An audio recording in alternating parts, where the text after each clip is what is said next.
Assalamualaikum warahmatullahi wabarakatuh. Baik, dalam pertemuan hari ini saya akan menyampaikan mini penelitian dari saya, Kori Mulyani, yakni yang berjudul Analisis Statistik Inferensial Efektivitas Metode Pendidikan Qur'ani Uswah Hasanah pada Pembelajaran PAI Jenjang SMP tingkat 7. Baik, dalam mini makalah ini atau mini penelitian ini terkait analisis statistik inferensial atau efektivitas model pendidikan Qur'ani Uswah Hasanah pada pembelajaran PAI Jenjang SMP tingkat 7. Di sini saya akan sedikitnya menjelaskan tentang pendahuluan, tinjauan pustaka, metodologi, data dan analisis data serta simpulan. Pembahasan pertama yaitu pendahuluan. Dimulai dari latar belakang. Tak dapat dipungkiri bahwa perkembangan pendidikan merupakan tolak ukur kemajuan peradaban suatu bangsa. Dari masa ke masa, berbagai macam inovasi model pendidikan baru yang lahir mewarnai dunia pendidikan merupakan bukti bahwa pendidikan memiliki peranan yang sangat penting bagi kemajuan bangsa tersebut. Begitupun dalam perkembangan pendidikan Islam, bermula diutusnya Nabi Muhammad SAW oleh Allah Subhanahu wa Ta'ala untuk meneruskan risalah pedoman hidup yang kafah dengan cara menjadikan Rasulullah suri tauladan bagi umat manusia baik pada masanya hingga akhir kehidupan di alam dunia ini tentunya. Salah satunya dalam dunia pendidikan Islam, Rasulullah merupakan prototipe pengajar yang sempurna sehingga terlihat dari pesatnya perkembangan dunia pendidikan Islam pada masanya. Salah satu metode yang diajarkannya atau diterapkannya yaitu metode pendidikan Qur'ani Uswah Hasanah. Nah, melihat berbagai macam inovasi metode pendidikan Islam yang berkembang pada zaman modern ini tentunya memiliki kelebihan dan kekurangan masing-masing. Bagaimana dengan metode pendidikan Qur'ani Uswah Hasanah apabila diterapkan dalam dunia pendidikan saat ini, khususnya di Indonesia dan khususnya di mata pelajaran PAI, akankah dunia pendidikan Islam di Indonesia semakin berkembang dan efektif dalam penerapannya di sekolah? Nah, berdasarkan pemaparan latar belakang tersebut, penelitian ini penting untuk dilakukan. Nah, mengingat urgensi pendidikan Islam yang tersalur melalui mata pelajaran PAI di jenjang sekolah sebagai salah satu tolak ukur kemajuan bangsa Indonesia itu sendiri. Nah, maka makalah ini diberi judul Analisis Statistik Inferensial Efektivitas Model Pendidikan Qur'ani Uswah Hasanah pada Pembelajaran PAI Jenjang SMP kelas 7. Nah, adapun rumusan masalahnya supaya fokus penelitian ini semakin fokus dan tidak kemana-mana. Nah, jadi saya di sini membuat 3 rumusan masalah. Yang pertama, bagaimana mengolah data menggunakan analisis statistik inferensial atau statistik parametrik dan non-parametrik, 2 buah saling berhubungan atau berpasangan atau pair samples. Yang kedua, bagaimana cara menganalisis 2 data nilai PAI sebelum dan sesudah diterapkannya metode pendidikan Qur'ani Uswah Hasanah pada jenjang SMP tingkat 7 menggunakan statistik parametrik atau non-parametrik atau pair samples. Dan yang ketiga, rumusan masalahnya yaitu bagaimana perbedaan hasil belajar PAI sebelum dan sesudah diterapkan metode pendidikan Qur'ani Uswah Hasanah pada jenjang SMP tingkat 7. Nah, adapun tujuan penelitian dibuat menjadi 3. Yang pertama, untuk mengetahui bagaimana mengolah data analisis statistik inferensial. Yang kedua, untuk mengetahui bagaimana cara menganalisis 2 data nilai PAI sebelum dan sesudah diterapkannya metode pendidikan Qur'ani Uswah Hasanah pada jenjang SMP tingkat 7 menggunakan statistik parametrik atau non-parametrik. Dan yang ketiga, untuk mengetahui bagaimana perbedaan hasil belajar PAI sebelum dan sesudah diterapkan metode pendidikan Qur'ani Uswah Hasanah pada jenjang SMP tingkat 7. Baik, yang selanjutnya yaitu tinjauan pustaka. Nah, yang pertama kita akan membahas statistik inferensial. Jadi sebelum kita masuk ke statistik inferensial itu apa? Nah, kita harus ketahui bahwa statistik sosial itu terbagi menjadi dua. Yang pertama ada statistik deskriptif, yang kedua ada statistik inferensial. Nah, untuk makalah ini yaitu kita akan membahas tentang statistik inferensial. Nah, apa itu statistik inferensial? Statistik inferensial menurut Sugiono yaitu teknik statistik yang digunakan untuk menganalisis data sampel dan hasilnya diberlakukan untuk populasi yang jelas, dan teknik pengambilan jenis sampel dan populasi yang dilakukan secara random. Adapun statistik inferensial ini terbagi menjadi dua macam. Nah, tentunya ini berdasarkan uji normalitas data yang harus dilakukan terlebih dahulu, yaitu yang pertama ada statistik non-parametrik dan yang kedua ada statistik parametrik. Nah, untuk tinjauan pustaka yang kedua yaitu tentang model pendidikan Qur'ani Uswah Hasanah. Nah, adapun metode Uswah Hasanah ini adalah suatu metode pendidikan dengan memberikan contoh yang baik kepada peserta didik, atau kita sebut metode keteladanan. Metode ini efektif dalam menanamkan nilai-nilai ajaran Islam tentang sikap, perilaku, budi pekerti, dan membina kepribadian peserta didik. Atau bisa kita lihat dalam pembelajaran PAI, khususnya itu dalam pelajaran atau materi akhlak. Nah, meneladani atau meniru merupakan fitrah diri sebagai manusia yang mendorong untuk meniru perilaku orang lain ketika dalam fase perkembangan dan pertumbuhan. Oleh karena itu, secara psikologis, unsur-unsur yang melandasi hal tersebut, yang pertama, terdapat dorongan halus yang tidak dirasakan untuk meniru orang yang dikaguminya. Yang kedua, pada usia tertentu, anak-anak mempunyai kesiapan untuk meniru. Dan yang ketiga, dalam melakukan peniruan, pada diri anak ada suatu tujuan yang bersifat naluriah.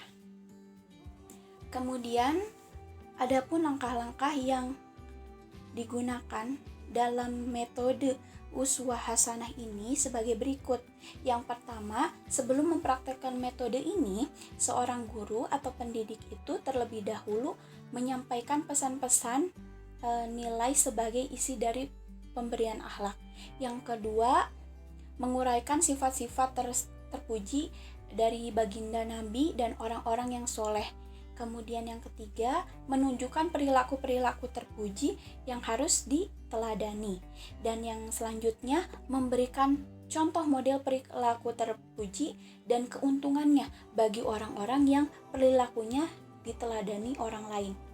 Yang kelima, memberikan contoh model manfaat dan balasan bagi orang-orang yang perilakunya diteladani orang lain. Dan yang terakhir, yaitu yang keenam, memberi contoh langsung dalam kehidupan siswa, yaitu secara real atau nyata. Baik, pembahasan selanjutnya yaitu tentang metodologi. Nah, yang pertama, alat dan bahan. Alat dan bahan yang digunakan dalam penelitian ini, yang pertama itu ada software IBM SPSS 26. Kemudian yang kedua, 1 unit PC. Yang ketiga, data nilai PAI sebelum dan sesudah penerapan metode pendidikan Qur'ani Uswah Hasanah pada jenjang SMP kelas 7A sebanyak 30 peserta didik. Kemudian, sumber data ini diambil dari data nilai pendidikan agama Islam atau PAI kelas 7A yang diambil sebelum dan sesudah penerapan metode pendidikan Qur'ani, metode uswah hasanah. Kemudian metode pengambilan sampel ini menggunakan metode dokumentasi data dan literatur. Kemudian alur pengolahan data. Nah, yang pertama itu dari pengumpulan data. Pengumpulan data tentunya tadi dari data nilai PAI kelas 7 SMP. Nah, yang diambil secara random atau acak dari kelas 7A dan dari sebelum dan sesudah penerapan metode pendidikan Qur'ani uswah hasanah. Nah, langsung ke step selanjutnya atau langkah selanjutnya yaitu penganalisaan data. Yang pertama menginput data. Tentunya yang pertama kita masukkan ke Excel dulu, kemudian kita masukkan ke software SPSS 26. Setelah kita masukkan ke software SPSS 26, nah kita lanjut ke step selanjutnya yaitu menguji normalitas data. Caranya dengan apa? Caranya setelah kita input datanya, kita masuk ke menu Analyze, kemudian Deskriptif Statistik, kemudian Explore. Nah, setelah itu barulah hasil dari uji normalitas tersebut, kedua data tersebut baik sebelum dan sesudah penerapan metode uswah hasanah itu bisa terlihat.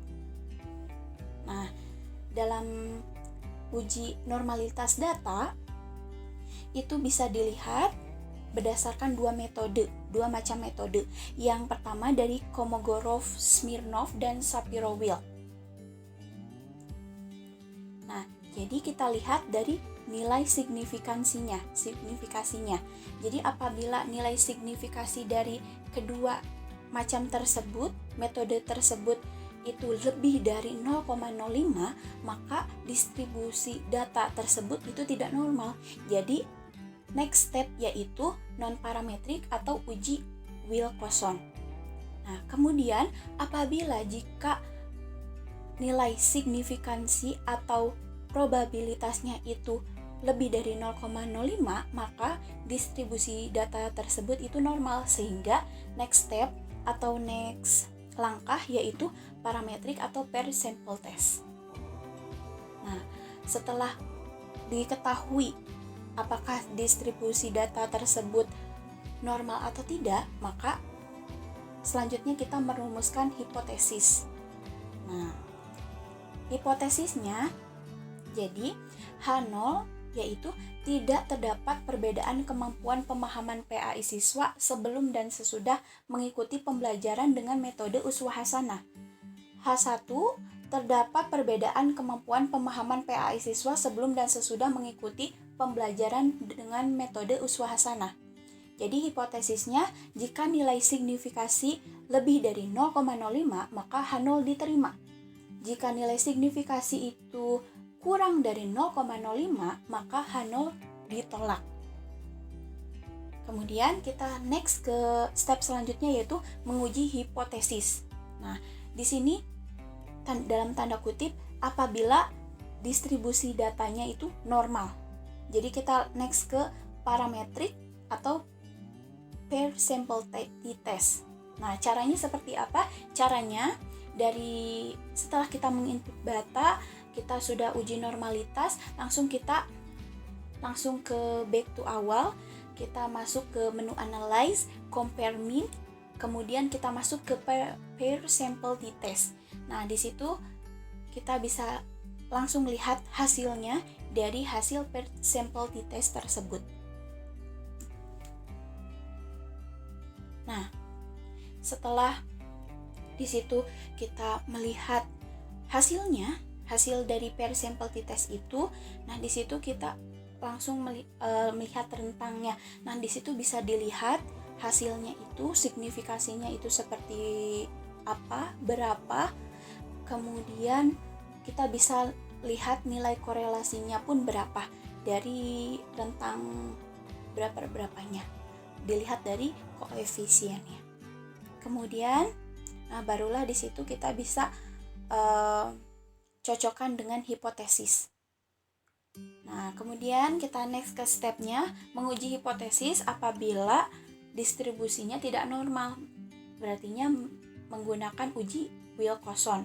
Nah, caranya seperti apa? Caranya kita masuk ke menu analyze, kemudian non-parametric test, kemudian ke legacy dialogues, kemudian ke two related samples. Nah, dari situ kita bisa langsung baca datanya, apakah berapa signifikasinya, kemudian nilai korelasinya. Nah, kemudian kita pair dengan hipotesis yang telah kita buat. Baik, yang selanjutnya kita akan bahas tentang data dan analisis data. Yang pertama, data. Jadi, berikut ini adalah data dari nilai PAI sebelum dan sesudah penerapan metode Uswah Hasanah kelas 7A, yakni sebanyak 30 peserta didik. Kemudian kita bahas ke analisis data. Nah, berdasarkan tadi data yang telah kita lihat, diperlihatkan. Nah, jadi kita langsung ke uji normalitas. Nah, uji normalitas diperoleh case processing summary. Nah, di sini. Jadi, berdasarkan nilai PAI kelas 7A di atas, data valid bagi baik itu sebelum dan sesudah penerapan metode Uswah Hasanah dari peserta didik berjumlah 30 data yang akan diinput dan tidak ada yang tertinggal. Kemudian kita next ke deskriptif. Nah, di sini ada tabel deskriptifnya ya. Jadi bisa terlihat nilai PAI sebelum dan sesudah penerapan dari metode Uswah Hasanah itu sendiri. Nah, yang pertama, ini kita bisa melihat rata-rata atau min dari nilai PAI sebelum penerapan metode Uswah Hasanah ini itu sendiri ada di nilai 73,7333. Sedangkan nilai PAI sesudah penerapan metode tersebut yaitu 84,1333. Nah, selanjutnya untuk median, nilai median dari nilai PAI sebelum penerapan metode tersebut yaitu 73,8519. Sedangkan median dari nilai PAI sesudah penerapan metode Uswah Hasanah itu sendiri ada di 84,3333. Nah, yang selanjutnya ada variance sebelum penerapan metode Uswah Hasanah itu sendiri 59,857. Kemudian variance dari sesudah penerapan metode Uswah Hasanah itu sendiri ada di 39,499. Kemudian standar deviasi dari nilai PAI sebelum penerapan metode Uswah Hasanah itu sendiri 7,73676, sedangkan variance dari nilai PAI sesudah metode Uswah Hasanah itu sendiri ada di 6,28481. Nah, kemudian nilai minimum PAI sebelum penerapan dari metode Uswah Hasanah itu sendiri awalnya itu 60. Kemudian berubah ketika sudah menerapkan metode Uswah Hasanah, yaitu nilai minimumnya sebesar 70,0. Kemudian nilai maksimumnya sebelum penerapan metode tersebut itu 85,00. Kemudian setelah atau sesudah penerapan metode tersebut nilai maksimumnya berubah menjadi 95,00. Nah, untuk ranknya, nilai PAI sebelum penerapan metode Uswah Hasanah itu 25,00. Kemudian rank setelah atau sesudah penerapan metode Uswah Hasanah itu sendiri 25,00 juga. Nah, untuk skewness atau kemiringan, untuk nilai PAI sebelum penerapan metode Uswah Hasanah itu sendiri negatif 0,266, sedangkan skewness atau kemiringan nilai PAI sesudah penerapan metode Uswah Hasanah itu sendiri ada di negatif 0,529. Dan yang terakhir di kurtosis dari nilai PAI sebelum penerapan metode Uswah Hasanah itu negatif 1,052, sedangkan kurtosis nilai PAI sesudah penerapan metode tersebut itu negatif 0,309. Baik, kita lanjut. Nah, di sini berikut ini merupakan hasil tes normalitas data PAI kelas 7A sebelum dan sesudah penerapan metode Uswah Hasanah. Jadi kita bisa lihat ya di sini, ini adalah hasil dari tes normalitas kedua data tersebut. Jadi bisa dilihat di sini dua macam metode ya. Kita bisa lihat dari signifikasi atau nilai probabilitas dari Kolmogorov-Smirnov dan Shapiro-Wilk-nya. Nah, kita lihat yang pertama dari nilai PAI sebelum penerapan metode Uswah Hasanah itu sendiri. Di kolom Kolmogorov-Smirnov-nya nilai signifikansinya itu 0,200. Kemudian Shapiro-Wilk-nya itu nilai signifikansinya 0,133. Sehingga jika kita melihat dari hipotesis yang kita buat, nilai tersebut itu lebih dari 0,05, sehingga nilai tersebut berdistribusi normal atau data tersebut berdistribusi normal. Kemudian kita lihat di nilai PAI sesudah penerapan dari metode Uswah Hasanah tersebut. Nah, bisa dilihat ya, Kolmogorov-Smirnov-nya nilai signifikansinya itu 0,200 juga. Kemudian Shapiro-Wilk-nya nilai signifikansinya yang diperoleh dari nilai sesudah penerapan metode tersebutnya 0,420. Jadi di situ bisa kita lihat ya, itu lebih dari 0,05, sehingga distribusi data atau nilai tersebut berdistribusi normal.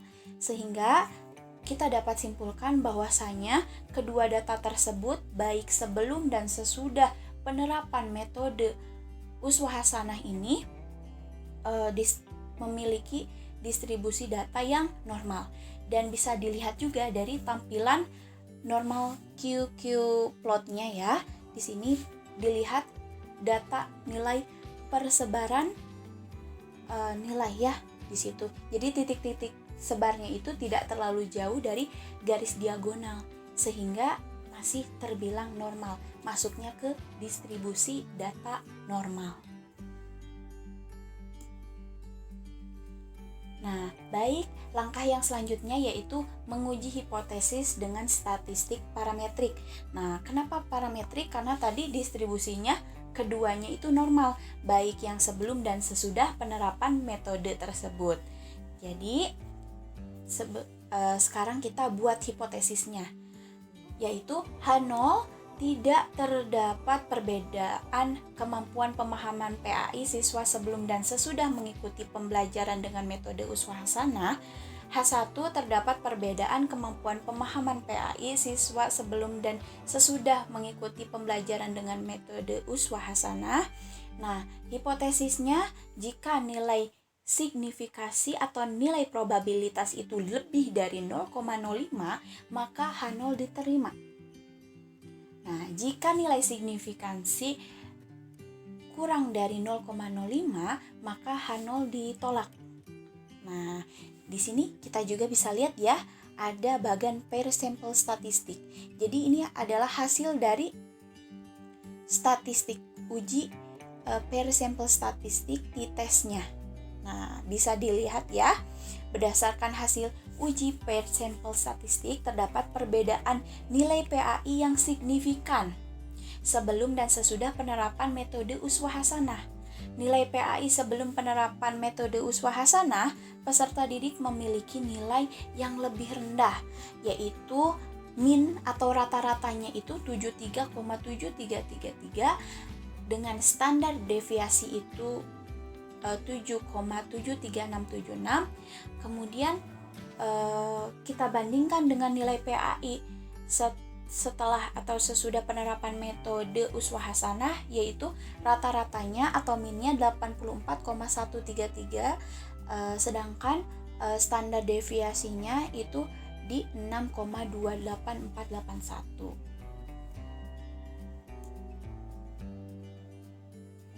Nah, baik, kita lanjut. Kita bisa lihat next ada tabel per sample correlation. Jadi di sini hasil dari uji korelasinya nih. Nah, berdasarkan hasil korelasi antara kedua variabel atau data tersebut, jadi kita bisa lihat ya di sini nilai signifikansinya itu sebesar 0,0000, sehingga nilai probabilitas atau signifikasinya itu kurang dari 0,05. Hal ini menunjukkan bahwa antara kedua variabel yaitu nilai PAI baik itu sebelum dan sesudah penerapan metode uswah hasanah tersebut terdapat hubungan. Nah, kemudian kita bisa lihat nih di sini juga ada tabel rentang kekuatan hubungan. Jadi bisa dilihat ya, kita lihat di atasnya itu korelasinya kita mendapati 0,799 ya. Sehingga kita lihat di situ kekuatan hubungannya itu terletak di 0,799, sehingga kekuatan hubungannya itu sangat kuat. Hal tersebut menunjukkan bahwa korelasi antara nilai PAI sebelum dan sesudah penerapan metode uswah hasanah adalah sangat kuat dan berhubungan secara berarti atau nyata. Nah, kita lanjut ya. Nah, di sini juga ada tabel per sample test. Nah, kita bisa lihat di sini. Kita lihat langsung ke nilai signifikasinya dari kedua data tersebut, yaitu 0,000. Sehingga kalau kita misalnya lihat dari hipotesis yang kita telah buat, maka nilai signifikasi 0,000 tersebut itu kurang dari 0,05, sehingga H0 ditolak dan H1 diterima. Nah, jadi kita bisa simpulkan bahwa terdapat perbedaan kemampuan pemahaman PAI peserta didik dan sebelum dan sesudah mengikuti pembelajaran dengan menggunakan metode uswah hasanah. Dengan kata lain, kemampuan pemahaman PAI peserta didik sebelum dan sesudah diterapkan pembelajaran dengan metode uswah hasanah berbeda secara signifikan.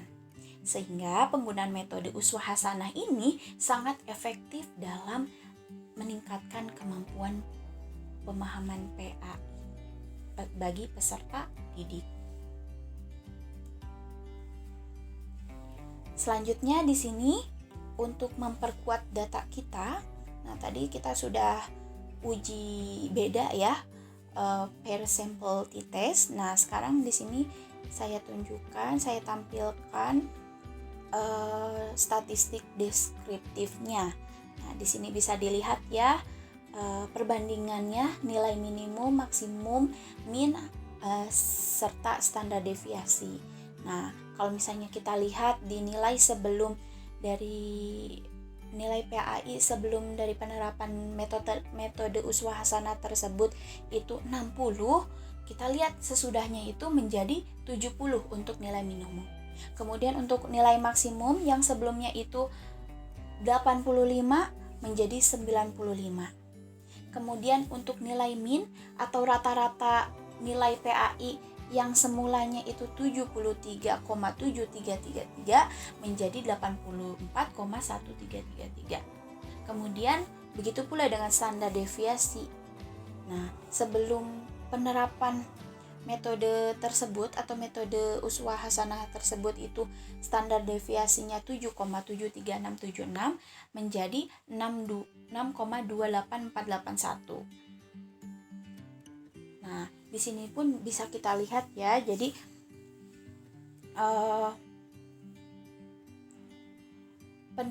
terdapat peningkatan nilai yang signifikan sehingga tingkat pemahaman peserta didik terhadap mata pelajaran PAI dengan menggunakan metode uswah hasanah ini sangat mempengaruhi terhadap kemampuan peserta didik dalam memahami pembelajaran PAI pula. Nah, yang selanjutnya ini kita bisa lihat data persebaran nilai sebelum dan sesudah penerapan metode uswah hasanah. Nah, di sini kita bisa lihat ya, ada dua tabel. Nah, bisa dilihat data validnya. Jadi dinilai PAI sebelum penerapan metode tersebut itu rentangnya itu dari yang paling minimum itu 60 sampai 85 dengan frekuensi berapa, persen berapa, dan valid persen berapa, serta kumulatif persen. Kemudian kita juga bisa lihat di nilai PAI sesudah penerapan dari metode tersebut itu berubah dengan nilai minimum itu rentangnya dari 70 hingga ke maksimal itu 95. Nah, kita lanjut ke di sini ada histogram nilai sebelum dan sesudah penerapan metode uswah hasanah itu sendiri.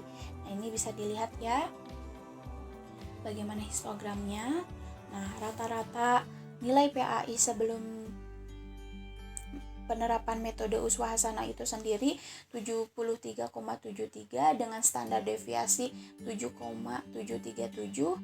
Nah, kemudian kita bisa lihat pula histogram dari nilai dari nilai PAI sesudah penerapan metode uswah hasanah tersebut dengan rata-rata atau minnya 84,13 dan standar deviasinya yaitu 6,285. Baik, pembahasan yang terakhir yaitu simpulan. Jadi, objek penelitian pada makalah ini yaitu efektivitas metode pendidikan Qur'ani uswah hasanah. Jadi, metode uswah hasanah ini merupakan metode yang dicontohkan langsung oleh Nabi Muhammad SAW yang dinilai sukses dalam mengembangkan pendidikan Islam dalam sejarahnya. Kaitannya dengan penerapan pada pendidikan masa kini, apakah efektif jika diterapkan khususnya dalam mata pelajaran PAI kelas 7 jenjang SMP? Kita lihat berdasarkan analisis statistik inferensial dapat ditarik kesimpulan bahwa tingkat kemampuan pemahaman PAI peserta didik kelas 7 jenjang SMP sebelum dan sesudah diterapkannya metode uswah hasanah terdapat perbedaan atau peningkatan secara signifikan. Hal tersebut dapat dilihat dari hasil uji beda serta hasil korelasi sebelum dan sesudah diterapkannya metode uswah hasanah pada mata pelajaran PAI kelas 7A. Adapun hasil dari uji beda atau pair sample t-test diperoleh nilai probabilitas atau signifikasi yaitu 0,000 yang mana kurang dari 0,05, sehingga berdasarkan hipotesis yang telah dibuat bahwa tingkat pemahaman peserta didik terdapat perbedaan dari sebelum dan sesudah penerapan metode pembelajaran tersebut, yaitu pembelajaran uswah hasanah. Kemudian, jika dilihat dari nilai korelasi yang didapat, data nilai sebelum dan sesudah penerapan metode uswah hasanah yaitu 0,799, sehingga dapat dikatakan kedua data tersebut memiliki hubungan yang sangat kuat. Terima kasih atas perhatiannya. Semoga bermanfaat. Wassalamualaikum warahmatullahi wabarakatuh.